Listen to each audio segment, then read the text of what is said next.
What surprised you the most? Well, I think when I was going through the 12 steps, what surprised me the most, I had this thought. I was like, maybe this is going to work for you guys, but maybe this is not going to work for me.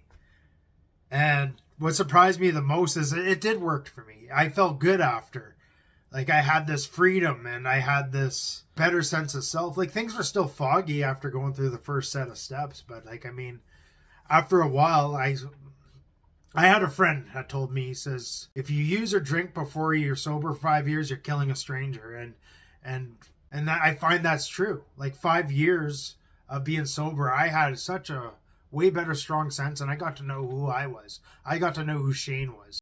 But during those 5 years, it was like I was relearning and I was getting to know myself. And like when you're first sobering up, it's like being in a fog. It's like you don't really know what's going on. All you know is, like, for me, it was like, fuck, I'm scared. I feel insecure. I feel like, and I went into this 12-step meeting where people are talking about shit that, fuck, I'm drinking over. I don't want to be fucking talking about this stuff. This is the stuff I will drink about, and then I'll talk about it.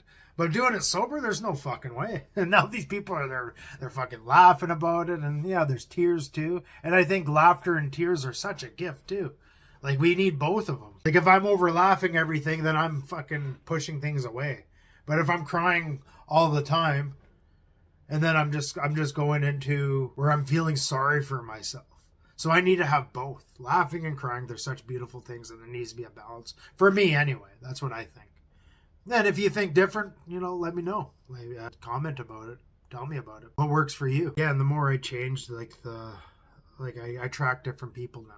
Like, the healthier I get, the more healthy the people I attract, which is great. And the version of me today is a lot different than it was 5 years ago, 10 years ago, 15 years ago. And you know what? Like, I think the version of me 5 years from now is going to be different too. And that's the beauty of it too.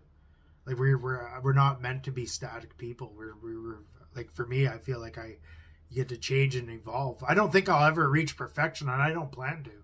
But I do feel like life is going to get better as I go. And I feel like I'm going to progress in a better way as I go. And so, come along on this journey with me. Follow. Hit that follow button. Be awesome. Also, comment your experiences. Comment things that you want to change in yourself. Things that you want to see or to be different. I love to hear it. And if any of this resonates with you, if you think someone, a family member or a loved one could benefit from this, repost this or share this video with them. I'd love to have them on here. It'd be great. So what are you still figuring out? Well, there's still a lot to figure out. I think, like, how I deal with things now are a lot different. I mean, like, I think it's a day-to-day thing. Like, I'm still figuring out how to make these videos. Like, this is something that's been new for me for the last couple months. I'm still trying to learn how to engage and also learning to be okay being on fucking camera. Let me tell you, like, being, like, editing these things or seeing these, I don't like seeing my videos after. I don't like hearing my voice, and I don't think I'm the only one that feels that way. Like, if someone records themselves, it feels unnatural to hear yourself and the voice and everything. It just feels fucking weird. So I mean, like, there's that uncomfortability that's happening from this, and I know I'm gonna grow from it, whatever it is. What parts of myself am I still meeting? Well, like, I feel like there's always pieces of me that are still negotiating or wanting attention and those kind of things, and I have to navigate, and I also have to learn things in a different way. Like, I always think, like, there's my shadow self, there's my inner child, and there's me. Those are the three main things, and like, for those three need to all get along, and I have to acknowledge and listen to every one of them. There's also, like, I don't know, I get kind of other archetypes too. Like, I feel like there's a joking side of myself. There's, like, this science-based self that likes to know knowledge and everything. And there's my charismatic self who just likes to be the charmer. And so it's cool to have and to know yourself and to learn about these different archetypes that we have. So I would say, if you're starting this journey, if it's with sobriety and things like that, I think it's just, you got to find your people. You got to find the people that you connect with.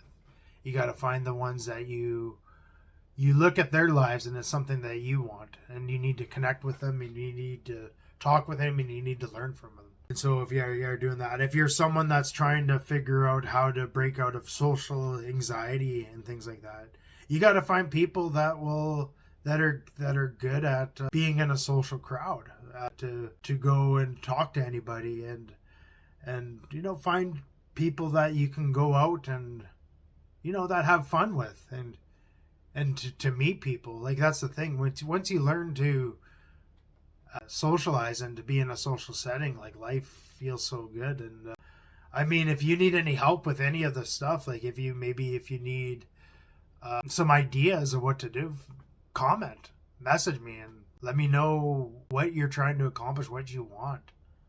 Like, maybe it's you want your dating life to be better, maybe you want a steady girlfriend. Like, then you also got to think about like who you want to attract to.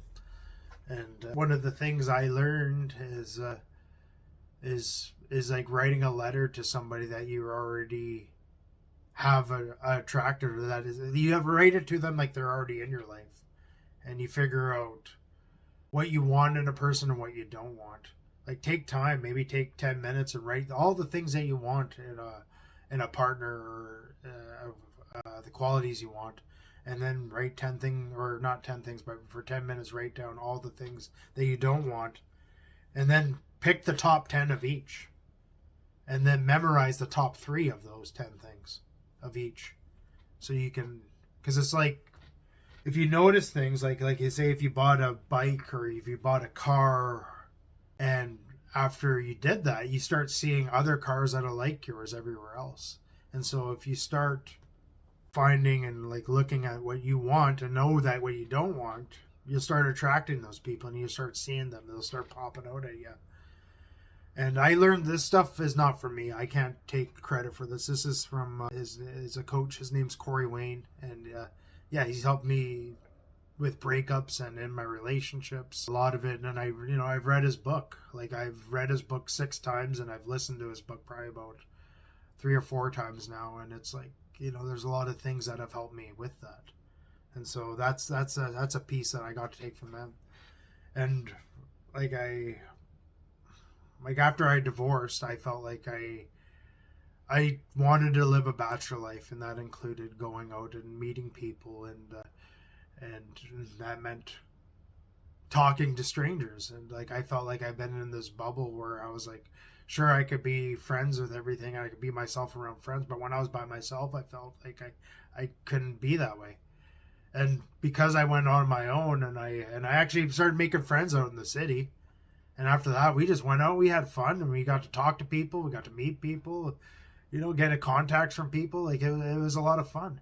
It was a good experience, and I feel like I bring that wherever I go now. I feel like I could go anywhere in the world and make friends with people, and I did. I've done that. I went to Mexico like a few, like in the last, like, December, the end of December, beginning of January, and I met friends out there, and sometimes it was just for the day, but like, still, it was good.